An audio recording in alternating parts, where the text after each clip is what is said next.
So, slideshow.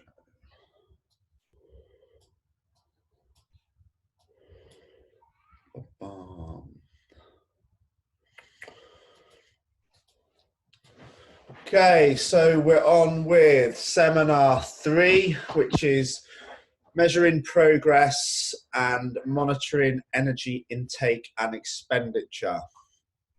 So the first thing we're going to come on to is the measuring the calorie intake of the food tracking, okay? So the biggest reason why people don't see the fat loss or muscle gain results they want is normally that they have no meaningful way of tracking their nutrient intake, okay? So hundreds and hundreds of times I've heard people say things like, oh, I've tried everything and it's just nothing works for me, is a very, very common line, okay? Now, if you then turn around to that said individual and said, well, have you tried really accurately tracking what you eat for 8 weeks and making sure that every single week you're in a calorie deficit? Like 99 times out of 100, the answer would be no. And the reason the answer would be no would be because if they had, they would see results, because it brings us back to the conversation of energy balance yesterday when we discussed that it's not up for debate. It can't be argued with. If you are in a calorie deficit, you will reduce body fat. End of conversation, okay? None of us are in a position to defy science. So thinking back to Sunday, sorry, we always need to remember what was at the bottom of the base of the pyramid, which was most important, okay? And this was calories. So calories are majorly important. Yes, so is where we get them from. But first and foremost, it always has to be calories in, calories out, okay?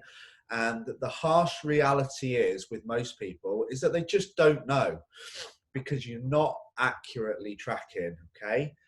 This happens with current clients, past clients, probably with somebody that's watching this video right now or will be watching it tomorrow, okay? We get really disappointed with the lack of results. We become demotivated. We kind of kick off, but because things haven't gone the way we wanted or we're not seeing the progress we want. But deep down, and I even include myself in this at quite a few occasions, how often could we look back at an entire week and say, do you know what?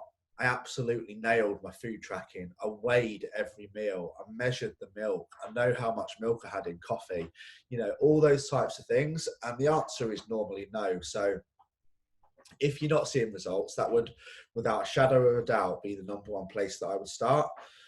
So in regards as well to food tracking and getting to the end of the week, we need to think of food intake and food output or energy output as a bank account, okay? So imagine getting to the end of a week or the end of a month and all of a sudden you are £800 overdrawn, okay?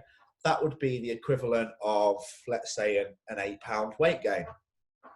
Now, you trot off into the bank because you need to sort this situation out, or you trot off to see your coach.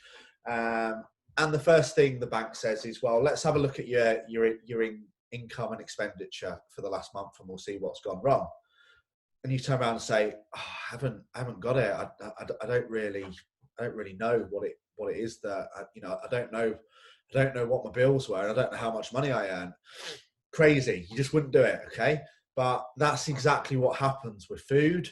And the truth is we're not progressing because deep down, we don't know how many calories we've burned and we don't know how many calories we've consumed.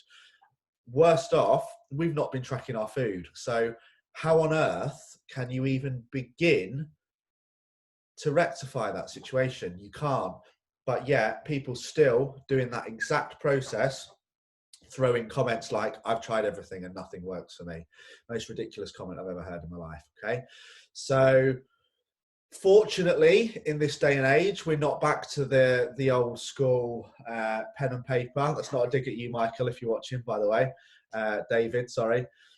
But, we've got apps like MyFitnessPal who calculate it all for us. There's many other apps on the market, but MyFitnessPal is by far and above my favorite. And tomorrow we will be going through a complete masterclass on how to use it.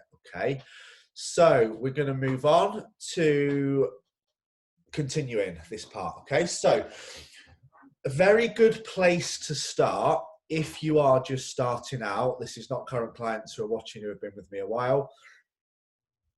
Even before you start your nutrition plan or speak to a coach or do anything at all, one of the best things you can do is download MyFitnessPal and accurately track everything, and I mean everything, that you eat and drink for an entire week. Okay, this will open your eyes into the middle of next week about things like how easy you can eat a bowl of granola and not weigh it, and it's 1,000 calories. Okay, very easily done.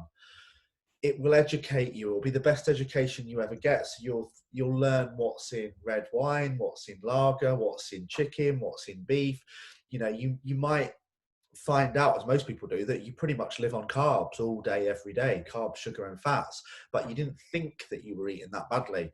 So that is literally, for me, one of the best places you could start before speaking to someone. You know, keep a food diary on MyFitnessPal for a full week and input everything that you eat, every single thing. And it will also teach you how to use the app very well. Okay. So another great thing about MyFitnessPal is you guys know how big I am on accountability, okay? And there's also a streak on it. So it lets you know how many days you've logged in for. So this is the same kind of psychology as giving up smoking or giving up drinking or giving up anything. When, you know, you keep a log, and then the longer you do it for, the better you become at it. The more it becomes habit. It's a good habit. It becomes routine. And because you've got that number, you know, you've logged in, and I think I'm on about 690 days now. You know, I would be mortified to ever lose that streak now. I don't want to lose it. I want to get to 1,000 days. And that is genuinely one of the single most reasons why I still track my food every day. Okay. Now, the reason why people don't track their food or they stop at the weekend is quite simply down to that you are avoiding the truth. Okay, so you're not tracking at the food at the weekend because you were busy, and people throw around really daft comments like, oh, I couldn't be bothered, and I'm sick of it taking over my life, and, you know, I don't want my life to be controlled by what I eat. And it's like, that's just rubbish. You know, it takes 30 seconds once you've had a good training on how to use it, at each meal, before each meal, or the night before, just to track what you eat, dependent on what level you're at. Okay, if you are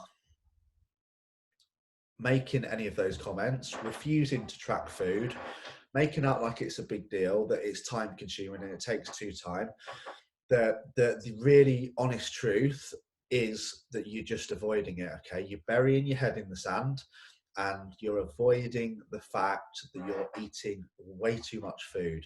And there is no other reason why you don't want to track it. Okay, because when you are tracking it every day, it's a reminder of the fact that you're eating way too many carbs, way too many fats, way too many proteins, and way too many calories, and you're struggling to get it under control. Okay, everybody struggles with food. This journey is about learning, it's about empowerment, it's about education. Okay, it's not beating yourself up over something that you need to get better at. Okay, so don't bury your head in the sand, don't lie, don't not weigh stuff, don't make excuses not to track food.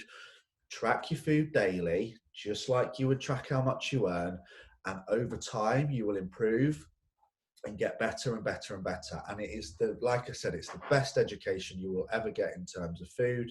And we'll go through that more, how you can see exactly what's in every type of food in terms of protein, carbs, fats, and calories, and things like fiber, minerals, sugar, cholesterol, sodium, and we'll go through that tomorrow on the masterclass. Okay, so the next part is monitoring the changes in your physique. Now, this is absolutely crucial. So everybody who's new, the very, very first thing you need to do is learn how to do this, okay? Even before, you'll notice I've not even talked about setting goals yet, because we're going to go through that next week, because this is how far up the ladder of importance, I base this part of the sorry, I think the dog's just barked outside. So the thrown me that how high up the ladder importance I base monitoring the changes in your physique, okay? And it's one of the biggest challenges that not only I face as a coach, but that you guys face as individuals, okay? Because done incorrectly, it will lead to complete frustration, demotivation, and feelings of failure, okay? So we need to remember that the scales are a good marker for me and you of what's happening on, but that number does not define you, okay? Nor Jennifer Aniston. So I throw things in like that because everyone who's watched the last 2 lectures will remember, and hopefully these are all things that are just going to stick in your head, like hopefully Sharon will stick in your head. You know, we discussed Jennifer Aniston. Nobody, unless they're a stalker, I said, is going to know how much Jennifer Aniston weighs. And you don't look at Jennifer Aniston and go, oh my God, she's 9 stone 1. Wow. You just go, wow, she looks amazing. She's like 50 years old. What a body. So that's what we need to remember. It doesn't define you, but it is a marker of progress. It's not the most important one. Okay.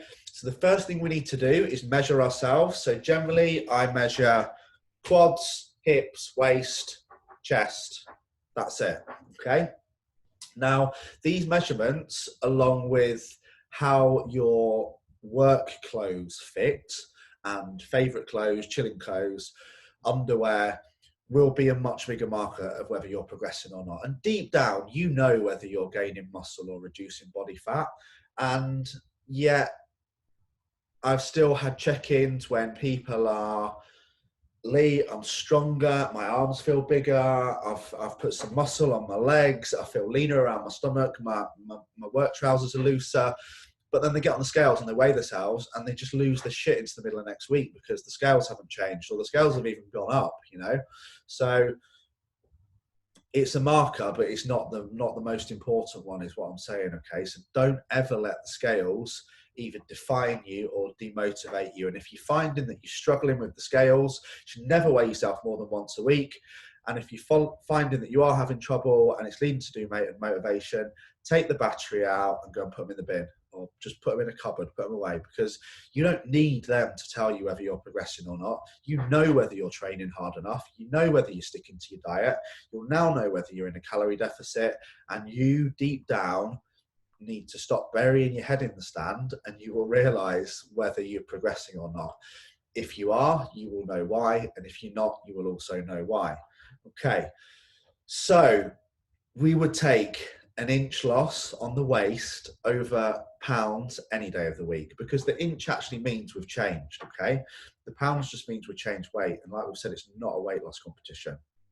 So photos are without a doubt the most effective way of measuring progress, and they're also the reason why you're here today. So you will have all seen my transformation pictures of my clients. Now, can you imagine me putting an advert out there without a photograph and just saying, this is Jolly, he's lost 17 pounds in the last 2 weeks, no proof, no photo, no nothing, come and join the plan that Jolly did, it's great.